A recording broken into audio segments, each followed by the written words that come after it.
Welcome to the Quran Way. Like, comment, and share this video. Subscribe and journey with us. اعوذ باللہ من الشیطان الرجیم بسم اللہ الرحمن الرحیم سبح للہ ما فی السماوات والارض وهو العزیز الحکیم لہ ملک السماوات والارض یحیی ویمیت وهو علی کل شیء قدیر هو الاول والآخر والظاہر والباطن وهو بكل شيء علیم صدق اللہ العظیم رب اشرح لي صدری ویسر لي امری واحلل عقدۃ من لسانی یفقہوا قولی اللہم ربنا الہمنا رشدنا واعذنا من شرور انفسنا اللہم ارنا الحق حقا وارزقنا اتباعہ وارنا الباطل باطلا وارزقنا اجتنابہ اللہم وفقنا لما تحب وترضى وتقبل منا فإنك خیر المتقبلین اللہم ارحمنا بالقرآن العظیم واجعلہ لنا اماما ونورا وہدا ورحمہ اللہم ذکرنا منہ ما نسینا وعلمنا منہ ما جہلنا وارزقنا تلاوتہ آناء اللیل واطراف النہار واجعلہ لنا حجتا یا رب العالمین آمین۔ سورہ حدید سے قرآن حکیم میں جو مکی اور مدنی صورتوں کے 7 گروپ ہیں ان میں سے چھٹے گروپ کی مدنی صورتوں کا آغاز ہو رہا ہے۔ یہ مقام اس اعتبار سے بہت اہم ہے کہ ایک تو یہ کہ پورے قرآن مجید میں تعداد کے اعتبار سے مدنی صورتوں کا یہ سب سے بڑا گلدستہ ہے۔ سورہ حدید سے شروع ہو کر جو 27ویں پارے کی آخری صورت ہے، پھر سورہ تحریم تک کہ جو 28ویں پارے کی آخری صورت ہے، یہ مسلسل صورتیں ہیں 10۔ اگرچہ حجم کے اعتبار سے یہ زیادہ نہیں ہے، 1.25 پارے سے بھی کم، لیکن صورتوں کی تعداد کے اعتبار سے یہ مدنی صورتوں کا سب سے بڑا گلدستہ ہے قرآن حکیم میں۔ اس لیے کہ ذہن میں تازہ کر لیجئے، پہلے سورہ بقرہ، آل عمران، سورہ نساء، سورہ مائدہ، اگرچہ 6.25 پارے لیکن صورتیں تو 4 ہی تھیں۔ پھر سورہ انفال، سورہ توبہ 2 صورتیں، پھر سورہ نور 1 صورت، پھر سورہ احزاب 1 صورت، پھر 3 صورتیں سورہ محمد صلی اللہ علیہ وسلم، سورہ فتح اور سورہ حجرات، یہ 10 صورتیں۔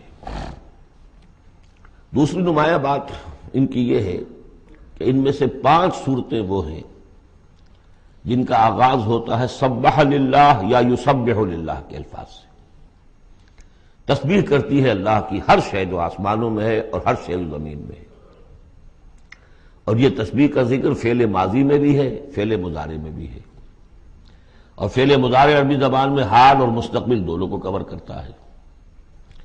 تو گویا کہ زمان و مکان کا پورا احاطہ ہو گیا کہ جو کچھ آسمانوں میں ہے اور جو کچھ زمین میں ہے وہ اللہ کی تسبیح بیان کر رہا ہے، ہمیشہ سے اب بھی کر رہا ہے اور ہمیشہ کرے گا۔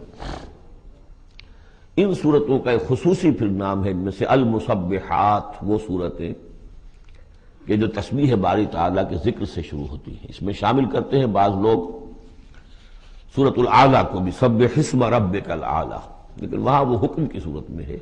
یہ مسبحات جو ہیں اس گروپ میں ان کی خصوصی شان ہے۔ تیسری بات جو کہ مضامین کے اعتبار سے ہے، بلکہ زمانہ نزول کے اعتبار سے پہلے سمجھ لیجئے۔ پہلی بات میں نے عرض کی کہ قرآن حکیم میں مدنی صورتوں کا تعداد سور کے لحاظ سے سب سے بڑا گلدستہ، ان میں سے 5 مسبحات۔ تیسری بات یہ کہ ان سب کا باستثناء واحد زمانہ نزول جو ہے وہ حضور صلی اللہ علیہ وسلم کا جو مدنی دور ہے سیرت مبارکہ کا، اس کا نصف آخر ہے، یعنی سن 5 کے بعد نازل ہوئی ہے، سوائے ایک صورت کے، تو آ جائے گی سامنے۔ باقی جو 9 صورتیں ہیں یہ سب کی سب بات کی ہے۔ اس سے جو متعلق بنتی ہے بات وہ یہ ہے کہ اس زمانے میں مسلمانوں میں جوش جہاد، ذوق شہادت، جذبہ انفاق، بحیثیت مجموعی اس میں کچھ کمی آ گئی تھی۔ یہ کمی میں پہلے بھی اشارہ کر چکا ہوں کہ معاذ اللہ اس اعتبار سے نہیں ہوئی کہ سابقون الاولون کے ذوق میں اور شوق میں اور جذبے میں کمی آ گئی، لیکن چونکہ تعداد بڑھی مسلمانوں کی اور اب اکثریت ان لوگوں کی تھی کہ جو ایمان لائے ہیں ہجرت کے بعد، ان کی اس طرح کی تربیت تو نہیں ہوئی جیسے کہ مکے والوں کی ہوئی تھی 12 برس تک۔ اس اعتبار سے اوسط جب نکالیں گے تو اوسط کے اعتبار سے یقیناً ادھر کچھ اب اضمحلال کے آثار تھے۔ یہ آیت سورہ انفال میں بھی آ چکی ہے، الآن فیکم ضعف، اب تمہارے اندر کچھ کمزوری آ گئی ہے۔ پہلے تم ایک مومن 10 کافروں پر بھاری ہو سکتا تھا، اب ہم 1 کے مقابلے میں 2 پر فتح دیں گے۔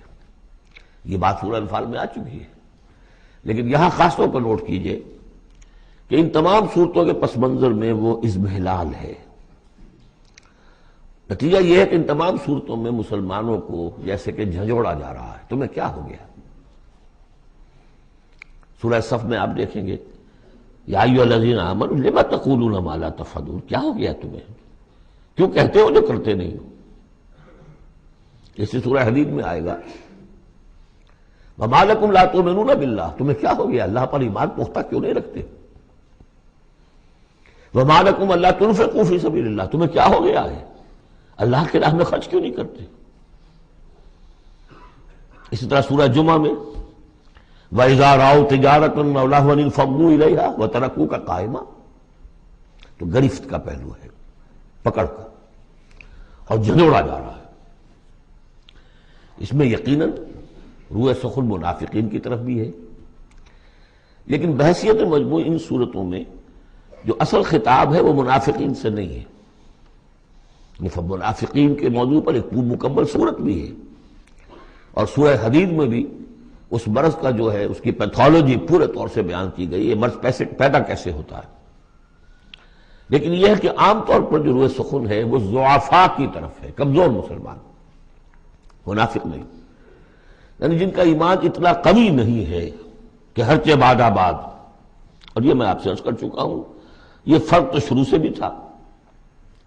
السابقون الاولون من المہاجرین والانصار والذین اتبعوہم باحسان رضی اللہ عنہم ورضوا عنہ، اس درجے کے لوگوں میں بھی سب کے سب ایک جیسے تو نہیں تھے، وہ درجات تو بلند ترین ہے، رضی اللہ عنہم ورضوا عنہ، تو فرق تو تھا۔ اور اگر حفظ مراتب نہ کنی زندگی، تو ان درجات کا جب تک کہ آپ لحاظ نہ رکھیں اور نہ سمجھیں تو بات سمجھ میں نہیں آئے گی۔ اس پہلو سے یہاں اصل خطاب جو منافقین سے نہیں ہے، یعنی یہ سورہ نساء اور سورہ توبہ اس کا جو رنگ ہے اس میں اصل خطاب منافقین سے ہے، یہاں وہ بات نہیں ہے، ضعفاء، کمزور۔ اس اعتبار سے آج کے مسلمانوں کے لیے اہم ترین حصہ قرآن حکیم کا یہ 10 صورتیں ہیں۔ آج کا ایک مسلمان ان 10 صورتوں کو سمجھ لے جو گویا پورے قرآن کا خلاصہ اس کو مل جائے گا۔ ایک تو اس اعتبار سے بھی کہ جیسے میں نے عرض کیا نفاق کا مضمون آیا سورہ نساء میں، سورہ مائدہ میں، سورہ توبہ میں، اور بھی صورتوں میں آیا، سورہ قتال سے شروع ہو گیا۔ لیکن یہ کہ ایک چھوٹی سی صورت ہے 11 آیتوں کی اس مجموعے میں، سورۃ المنافقون، وہ خلاصہ ہے اس پوری بحث کا۔ ایمان کی بحث تو مکی صورتوں میں 2/3 قرآن مکی صورتوں پہ مشتمل ہے۔